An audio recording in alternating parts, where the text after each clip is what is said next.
Halo teman-teman, kita akan masuk ke bab 12 yang berjudul penutup. Di dalam bab 12 hanya ada satu topik, yaitu 3 disiplin. Kisah lahirnya filosofi teras selalu dikaitkan dengan kisah Zeno dari Citium yang sudah diceritakan di bab pertama. Filosofi teras dilahirkan dari sebuah peristiwa musibah.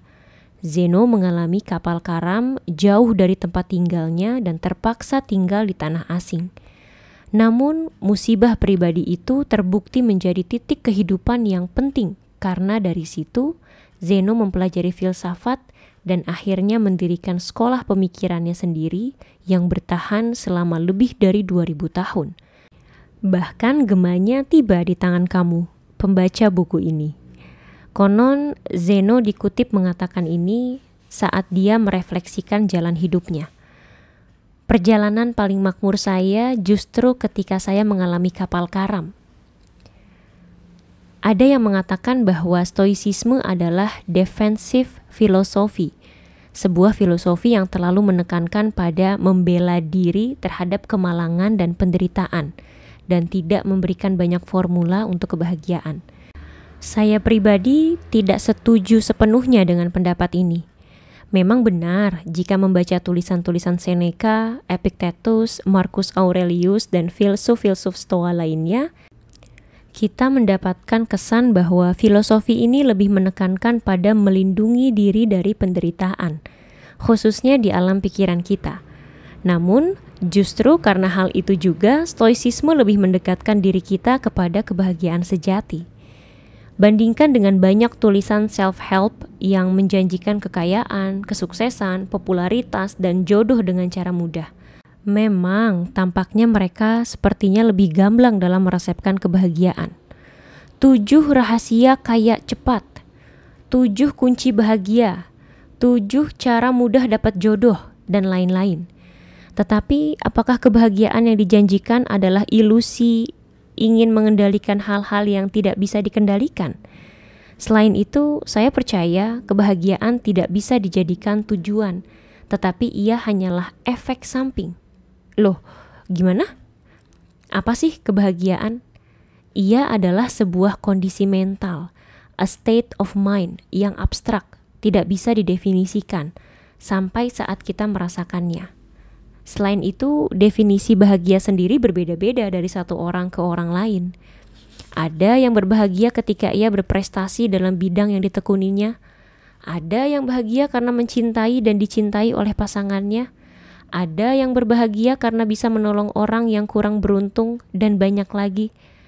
Dengan begitu, banyak versi kebahagiaan. Rasanya sulit menciptakan formula tunggal untuk meraih kebahagiaan.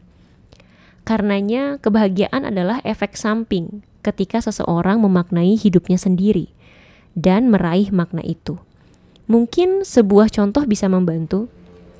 Bayangkan seorang ahli pedang di Jepang abad ke-12 yang menghabiskan seumur hidupnya menempa besi menjadi pedang terbaik untuk digunakan oleh samurai, pendekar di Jepang masa feodal. Bagi orang lain, pekerjaan itu rasanya tidak fun. Menghabiskan waktu di tungku panas, bekerja dengan peluh keringat di bengkelnya, jauh dari suasana sejuk coworking space ber-AC, ditemani kopi ala Italia. Akan tetapi, saat dia menyelesaikan sebuah pedang yang masterpiece, yang kemudian membuat girang hati seorang samurai yang memilikinya, kebahagiaan yang dia rasakan adalah efek samping dari pencapaian itu. Dan mungkin tidak bisa dimengerti orang lain dari profesi yang berbeda. Sang ahli pedang tahu tujuan hidupnya, membuat pedang terbaik. Dan bahagia terasa ketika tujuannya terrealisasi. Dia tidak mengejar kebahagiaan itu sendiri. Tetapi dalam usahanya mengejar pedang yang sempurna, dia menemukan kebahagiaan. Kebahagiaan adalah efek samping. Kita cukup melihat sekeliling kita untuk menemukan orang-orang yang tampak bahagia secara real. Walaupun menurut standar umum dunia, mungkin dia tidak berkelimpahan harta, tidak memiliki istri cantik atau suami ganteng, tidak memiliki popularitas berjuta follower di media sosial. Dia mengetahui makna dan tujuan hidupnya, dan dia sedang merealisasi itu. Dengan tidak memfokuskan pada kebahagiaan, tetapi memfokuskan pada kesalahan pola pikir dan persepsi yang jamak dilakukan manusia pada umumnya, stoicisme membantu kita menyingkirkan hambatan-hambatan yang ada di pikiran kita, sehingga kita lebih bebas mengejar makna dan tujuan hidup yang kita tentukan sendiri. Dengan memahami dikotomi kendali, kita belajar ikhlas dan tidak meresahkan hal-hal yang tidak bisa kita kendalikan, dan memfokuskan energi pada hal-hal yang bisa kita kendalikan. Kita belajar mengendalikan interpretasi atas semua kejadian di dalam hidup kita, sehingga kita tidak menjadi reaktif terus terhadap situasi, bagai sekoci tak berdayung di lautan lepas. Kita diingatkan untuk selalu hidup selaras dengan alam, dengan cara menggunakan nalar dan kebijaksanaan di semua situasi. Kita berhadapan dengan manusia lain dengan menyadari bahwa manusia tidak ada yang sempurna, sama seperti kita sendiri, tidak sempurna, dan tidak berhak menuntut diperlakukan istimewa. Kematian bukan sesuatu yang menakutkan kita, tetapi justru memotivasi kita untuk memanfaatkan hidup sepenuh-penuhnya. Jika kita bisa membayangkan seseorang yang mampu melakukan semua hal itu, tidakkah orang tersebut akan lebih mudah merasakan kebahagiaan? Karena mereka yang menjalankan prinsip-prinsip tersebut akan lebih kuat, tabah, dan fokus dalam mengejar tujuan dan makna hidupnya, apapun itu.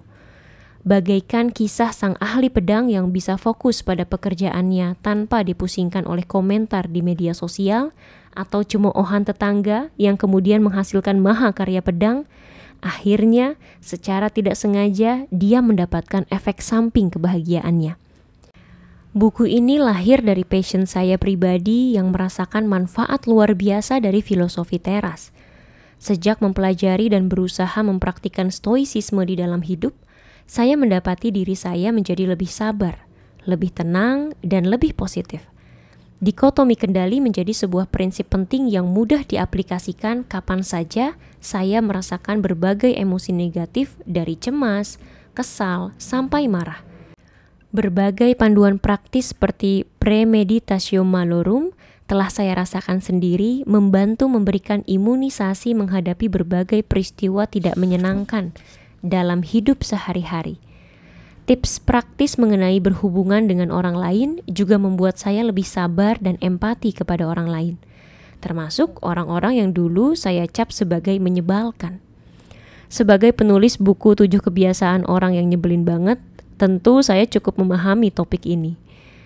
Tentunya saya belum mencapai kesempurnaan seperti yang sering digambarkan sebagai sosok yang bijak, the sage, di dalam teks Stoa. Tetapi yang pasti, saya merasakan perubahan yang lebih baik. Lebih besar lagi, harapan saya bahwa buku ini bisa membantu kamu. Survei Khawatir Nasional di awal mengungkapkan bahwa ada banyak sekali dari kita yang merasa khawatir mengenai hidup ini, baik hidup secara keseluruhan maupun beberapa bagian dari hidup. Jika tidak semua bagian dari filosofi teras ini bisa dipraktikkan oleh kamu, besar harapan saya bahwa minimal ada sebagian kecil yang bisa membantu memperbaiki kehidupan sehari-hari. Minimal efek yang muncul seharusnya bisa membantu mengurangi tingkat kekhawatiran kamu dalam menjalani hidup.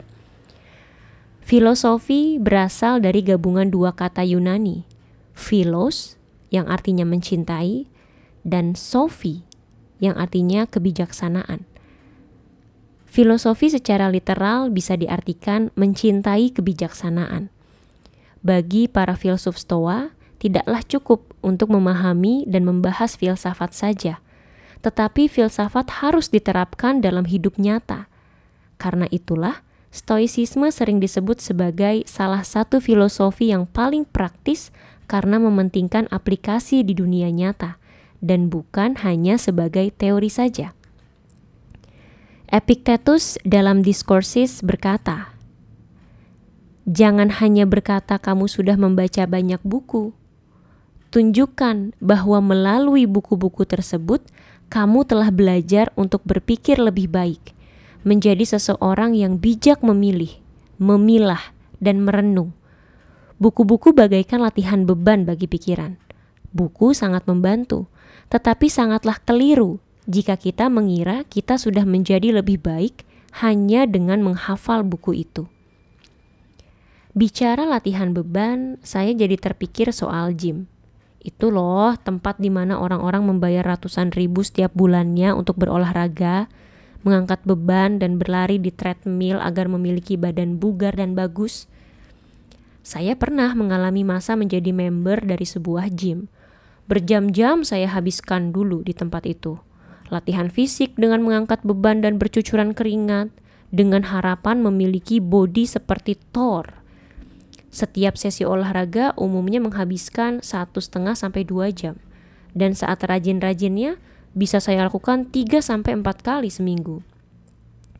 Suatu hari, saya kebetulan harus melewati sebuah pekerjaan konstruksi dan harus melalui para pekerja konstruksi dengan tubuh kekar, layaknya yang diidam-idamkan para anggota gym. Sempat terpikir oleh saya, susah payah saya menghabiskan waktu 2 jam 3 kali seminggu di gym hanya untuk bisa memiliki tubuh ideal. Namun para pekerja konstruksi ini memiliki tubuh ideal karena konsekuensi dari pekerjaan sehari-hari mereka. Mereka tidak memerlukan keanggotaan gym, karena hidup keseharian mereka sudah menjadi gym itu sendiri. Begitulah dengan filosofi teras. Praktik dari filosofi teras tidak terjadi dengan membaca buku ini atau menghadiri ceramah-ceramah filosofi bagaikan kita berlatih di gym. Stoicisme adalah sebuah laku hidup, cara hidup, bagaikan para pekerja konstruksi setiap hari menggunakan ototnya dalam seluruh aktivitas mereka. Para filsuf Stoa tidak pernah tertarik dengan berapa buku filsafat yang telah kita telan, atau seberapa fasih kita mengutip konsep-konsep berbahasa Yunani yang canggih. Tetapi mereka lebih tertarik melihat apakah perilaku hidup kita sehari-hari sudah mencerminkan pemahaman kita. Yang menarik, para filsuf Stoa tidak terlalu suka menyebut diri mereka sebagai seorang Stoa atau a Stoic. Bagi mereka, seorang Stoa adalah seseorang yang sudah meraih kesempurnaan, mencapai level sage, sangat bijak, yang sudah benar-benar tidak terganggu lagi dengan hal-hal eksternal dan sudah sempurna menggunakan rasionalitas. Sosok sang bijak ini dianggap tidak akan pernah bisa tercapai oleh siapapun, walaupun sebagian filsuf menganggap Sokrates sudah mampu mencapainya. Maka mereka yang mempelajari dan mempraktikkan stoicisme dalam hidup justru mendapat sebutan lain, yaitu prokopton dari bahasa Yunani. Prokopton sering diterjemahkan sebagai progresor atau dia yang sedang berusaha menjadi lebih baik. Ini istilah yang bagus karena menggambarkan praktik stoicisme sebagai sebuah perjalanan terus-menerus untuk menjadi manusia yang lebih baik, bukan sebuah kondisi instan. Selanjutnya, topik 3 disiplin. Filosofi teras mengenal 3 disiplin yang harus terus-menerus dilatih oleh Prokopton, dan ini bisa menjadi intisari dari The Way of Life Stoicism. Yang pertama, Discipline of Desire. Yang kedua, Discipline of Action. Yang ketiga, Discipline of Assent atau Judgment. Kita bahas yang pertama, Discipline of Desire. Disiplin keinginan. Kita semua harus bisa mengendalikan keinginan, ambisi, dan nafsu kita. Dan ini diawali dengan benar-benar mengerti dikotomi kendali. Kita harus mengingini hanya hal-hal yang ada di bawah kendali kita dan menghindari mengingini hal-hal yang ada di luar kendali kita. Melatih pertimbangan, nalar, dan tindakan kita sendiri adalah hal-hal yang baik untuk diingini. Sebaliknya, kekayaan, ketenaran, kecantikan, kenikmatan duniawi adalah hal-hal indifferent, dan kita sebaiknya mengendalikan keinginan kita atasnya, atau hidup kita berisiko menjadi diperbudak dan penuh kekecewaan. Termasuk di dalam disiplin ini juga, bisa menerima hal-hal yang di luar kendali kita. Ingat, amor fati. Keutamaan atau virtue yang relevan di sini adalah keberanian atau courage dan menahan diri atau temperance. 2. Discipline of action. Disiplin tindakan atau perilaku adalah bagaimana kita berhubungan dengan manusia lain. Di sini kita harus mengingat prinsip lingkaran Hierokles, sifat dasar manusia yang merupakan makhluk sosial, dan bagaimana kita harus peduli kepada orang lain tanpa memandang perbedaan suku, agama, ras, atau kebangsaan. Juga ajaran Marcus Aurelius, yaitu instruct and endure, untuk saling membangun atau menoleransi manusia lain. Virtue yang relevan untuk ini adalah keadilan atau justice, yaitu bagaimana kita memperlakukan manusia lain dengan selayaknya mereka berhak diberlakukan. 3. Discipline of assent atau judgment. Disiplin ini menyangkut kemampuan kita mengendalikan opini, interpretasi, value judgment. Jika kita melihat atau mengalami sebuah peristiwa atau perlakuan dari orang lain, apakah kita cepat terbawa interpretasi yang salah dan terus larut dalam emosi negatif, atau kita mampu memisahkan hal yang fakta dari opini atau penilaian subjektif kita? Virtue yang diterapkan di sini adalah kebijaksanaan atau wisdom.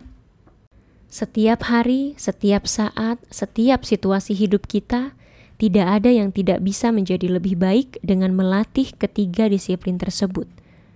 Dengan mengendalikan keinginan kita atas hal-hal yang sebenarnya tidak di bawah kendali kita, hal ini bisa membantu mengurangi rasa kekhawatiran yang tidak perlu. Dan energi mental yang dibebaskan bisa dialokasikan ke hal-hal yang lebih berguna dan di bawah kendali kita. Berhubungan dengan orang lain dengan rasa peduli, pengertian, dan peri kemanusiaan universal membantu meraih harmoni di masyarakat.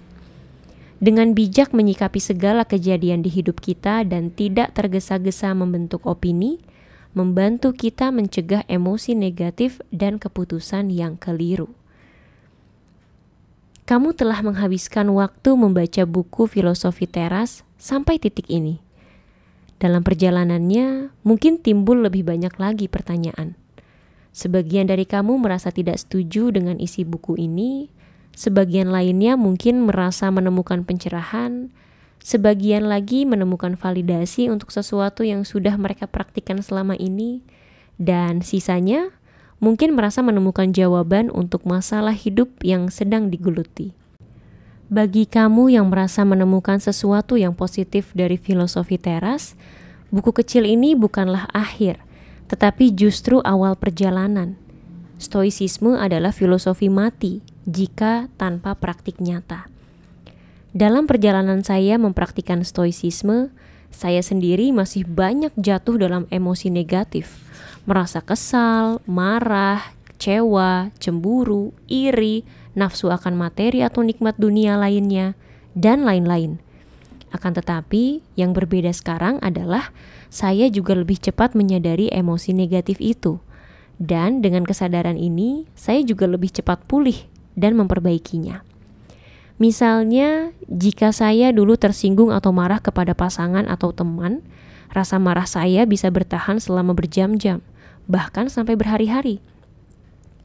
Namun sejak berusaha mempraktikkan stoicisme, sesudah marah, saya lebih cepat merasa bersalah, kemudian melakukan refleksi dengan nalar mempertanyakan alasan saya marah, dan akhirnya menjadi dingin kembali dan meminta maaf jika saya keburu melukai orang lain dengan kemarahan saya. Hal yang sama terjadi di berbagai situasi lain di mana saya merasakan emosi negatif.